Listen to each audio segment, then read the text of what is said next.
To the left, Cease. Kevin, you talked about David Turner before, but now he's been here a few months. What separates him from other defensive tackle or line coaches you've worked with?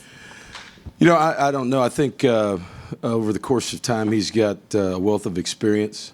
He's got a lot of experience in the Southeastern Conference. So his familiarity with the style of play, particularly in the West, his familiarity with the region from a recruiting standpoint and relationships, you know, I think that helps anybody. You know, there's no real substitute for experience and particularly quality experience in our league. So it was a great situation for us, and timing is everything. And obviously he's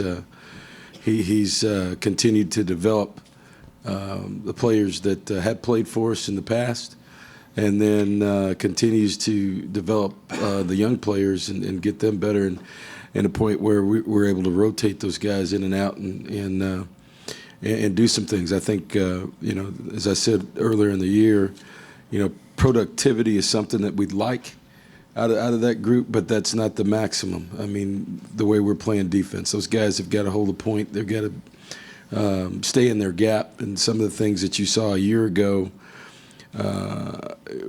that maybe from a crowd standpoint, boy, that's a great play, also came back to bite us because guys are running up the field and not doing their job. And, you know, primarily the way this defense is built right now, we'd like some productivity out of our interior defensive tackles, but more than anything else, we'd like consistency in your gap and not giving up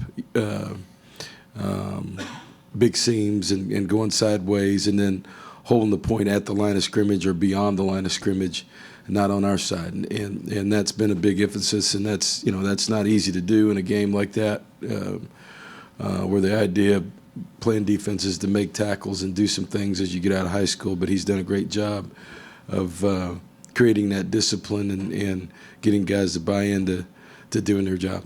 To the right side, Gabe. Then we'll go to Brent. Coach, just moved to the SEC. You've played 2 11 o'clock games over there with 2 completely different results. What's the key to going over there and silencing the cowbells and getting a W? You know, it's like anything else. You know, you just got to be ready to play. Create your own energy. You know, our team's done well on the road, so just see it for what it is. It's a SEC away game, and you know, they've got good players. They've got fans that are passionate, that make a lot of noise and care, and that's what makes this league the best league in the country because of the talent level, the coaching, and also the fans. The fans are fabulous everywhere you go, and you know, we recognize that, but we've also got you know, we've got to worry about us, and I think these guys have done a really good job of that, focusing week to week on what's important for us to do, and not necessarily on all the peripheral things that everybody else wants to talk about. Go down front, Brent, then Ben, then Olin.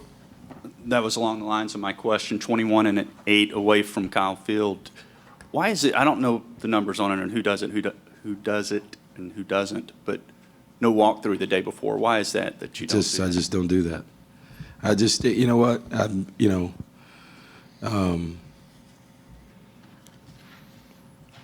it's kind of like, even though he did have a walkthrough in the movie Hoosiers, but what did he say, you know, the rim's how high? Just 10 feet high. Go ahead and measure this, measure that. You know, whether there's 100 people in the stadium or there's 100,000, you know, it's still 100 yards long and 53 1/3. Not 55. Yeah, 53 1/3 wide. That's an inside joke. So, for those of you guys that don't know, or don't listen to local radio. All right, Ben. But no, just answer your question. You know, we get a lot of things done here, indoors. We've changed our practice schedule, you know, without going into what the details of those are. But we are not a walkthrough team on Friday, and so. Because of those two things, because of, you know, that field's going to be the same, and then some paranoia that I don't want to practice at the other place and have people watch what's going on, even though I know people don't have people out there watching practice at their stadium. I know that they don't at our place, particularly in the indoor where I can see all the doors closed. So coaches are paranoid by nature, but there's a combination of those things, and we just get on a plane, go over there, and I think there's also a little added excitement of pulling up there and waking up for some guys who've never been in those situations. And yeah, you might get some guys that are rattled a little bit, but we've done a good job of worrying about us. And I think that whole attitude of practicing here and not worrying about what's happening until you get to the stadium is just part of how we do things. Second row here, Ben, and then Olin, you'll be next. Coach, how do you go about making sure the guys don't get caught up in? I know you've kind of mentioned this a little bit with the rankings coming out today, though, making sure they don't look at it and make a point of it. We'll be on the practice field when they come out. Was that by design? No. Regular practice This time. is regular practice time. No, we didn't change anything because of the rankings.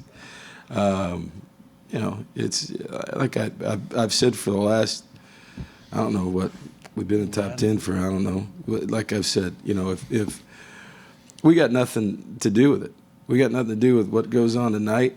All we can do is win the game in front of us.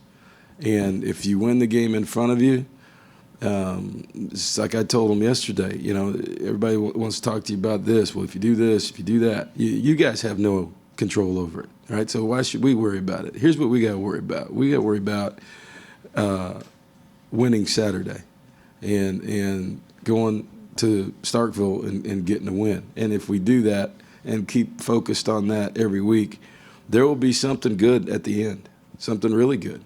If you don't do that, then there's no reason to talk about it. So I think our guys understand that, and when they leave me, they got phones and everybody wants to talk to them about this and that, getting, what the big picture is. But they've done a really, really good job this year of focusing not just on, there's a lot of things that have been said about this program, right? I'll start with that all summer and all off season.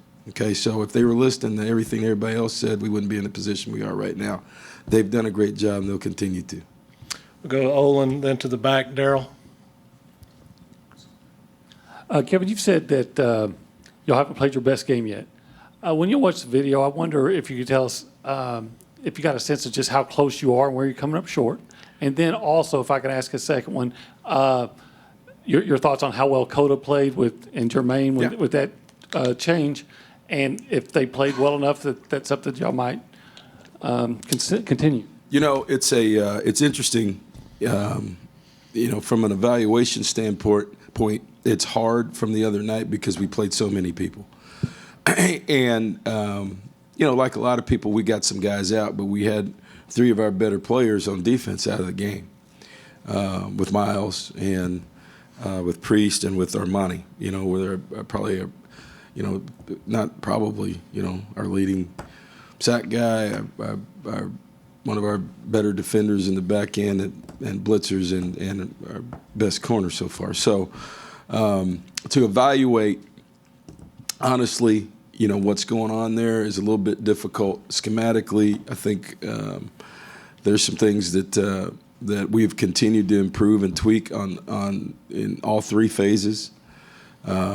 Offensively, we were able to rest the right side, the right guard, and I think, again, Jermaine Illuminor, to be that unselfish his senior year, to move to right tackle and play the way he's played all year, which has been really, really good. But then to walk in the room and for Coach Turner to say, hey, listen, we need to give these guys a break. They're kind of hitting the wall. We're beat up. Why don't you move in there at right guard this week, and then we'll play Coda at tackle. Guys get kind of a stigma around here about playing tackle. It's been a pretty good deal for them, particularly moving forward. So I think it was really unselfish of him to move in there and play and get Coda on the field. And like I've said before, if you didn't notice him, he did a good job. And for the most part, our tackles have done that this year. We had some issues at Alabama really inside. And so to have some different combinations, if those types of things show up again, I think shows some flexibility in our line that maybe was exposed a little bit early. Exposed by Alabama. So, we were moving along pretty good, though, the way it was. And that gives Coda the flexibility on both sides because he's playing both tackles, that can play there. So that gives us some flexibility up front. I think you saw what Kendall Bussey can do and has been really, really wanting to get in there and play. And then, the biggest thing that I got out of it was we got about 7 guys that played winning football that had been kind of up and down, but are going to be critical in the next stretch.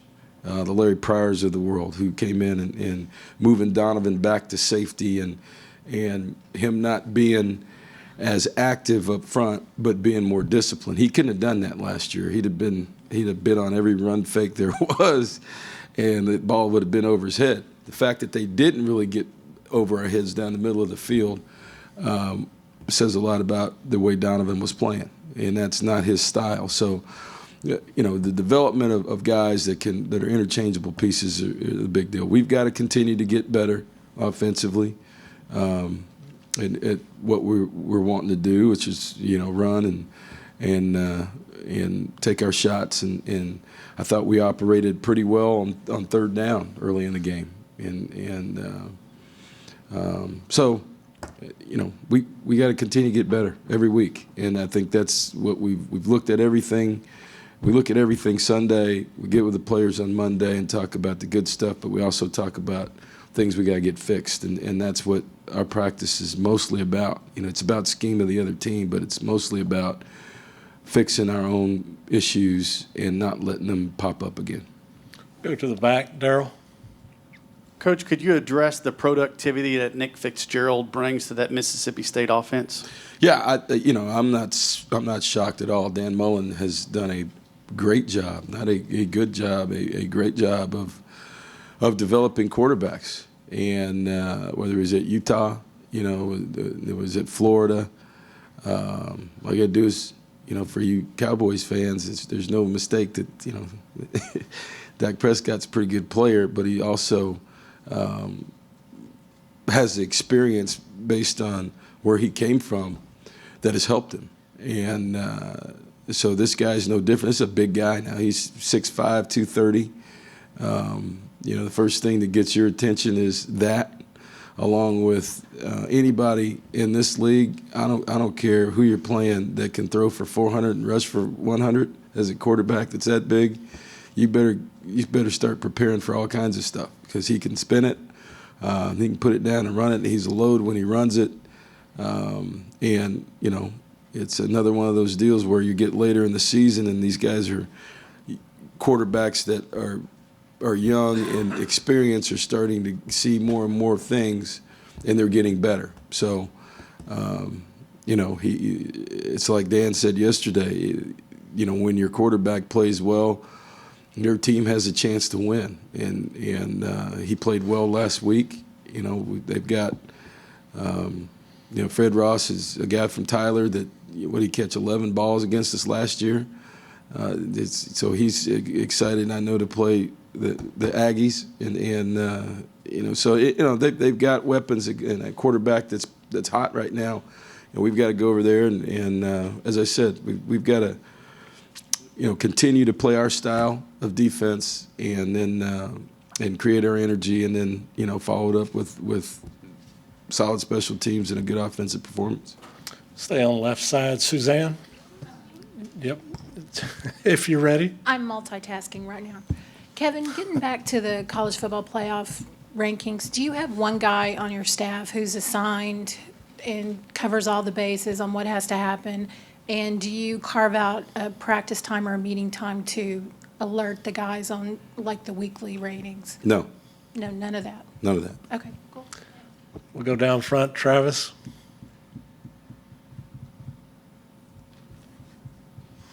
But your quarterbacks came in here with a little bit of a bit with suits announcing that they're going to run for president. Would they have your endorsement with Connor being president and Trevor Vice and Jake Speaker of the House? Yes. They're in a good place right now.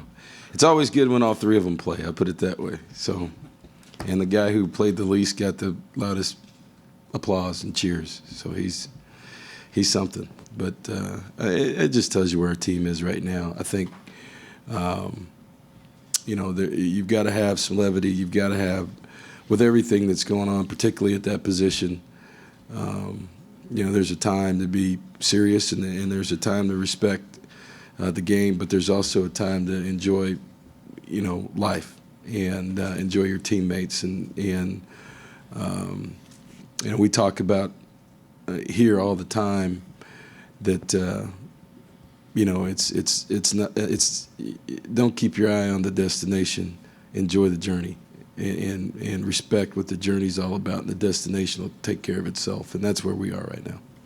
Ben, you'll wrap us up, second row. Coach, what kind of changes have you seen in Christian Kirk and how y'all use him, if any? And what do you think he's done as a sophomore this year? He's in the offseason, I think he really, really dedicated himself to becoming a better route runner. In high school, he was mostly running back, some wide receiver. That's why we weren't surprised with, everybody. The big plays really came for Christian in the return game or in screen game stuff where he made people miss, or returns, or and things like that, or just straight, take off and outrun you type deals. So he's really worked at understanding defenses. I think he's really, really worked at his route running to become a more of a receiver than just a fly sweep, put it in my hands kind of guy, even though he's really good at that. And we're never going to not do that with him. But, for his professional development and what he's doing to become a better player, he's worked real hard at his route running. I think it's starting to show. He's a great teammate.